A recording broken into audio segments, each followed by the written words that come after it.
Hi guys ఈరోజైతే మా ఇంటికి చుట్టాలొచ్చారు. వాళ్ళు అతి ఉత్సాహంతో మీకొక రెసిపీ చేసి చూపిస్తామని చెప్పేసి ముందుకొచ్చారు. ఇక నుంచి వాళ్ళే కొనసాగిస్తారు. చూడండి ఒకసారి.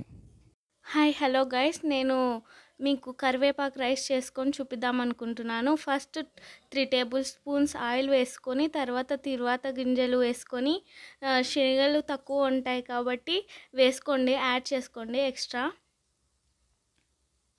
ఇప్పుడు వేరుశనగ పప్పులు వేసుకోండి టేస్ట్ కోసం. దాన్ని కొంచెం మిక్స్ చేసుకోండి. ఫ్రై అయ్యాక కరివేపాకు వేయండి. వేడిగా ఉంది కాబట్టి కరివేపాకు మీద పడవచ్చు కాబట్టి చూసుకొని ఉండండి. కొంచెం ఫ్రై అయిన తర్వాత మనం కరివేపాకు పచ్చిమిర్చి పేస్ట్ పట్టి పెట్టుకోవాలి.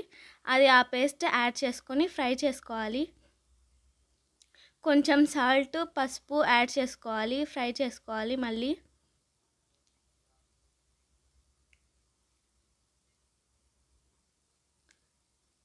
కొంచెం ఫ్రై అవ్వనివ్వండి, కలపండి. ఇప్పుడు మనం రైస్ తీసుకొని అది మొత్తం వేసుకొని కలుపుకోవాలి ఒకసారి బాగా. తర్వాత మనం కలపాలి ఇప్పుడు బాగా.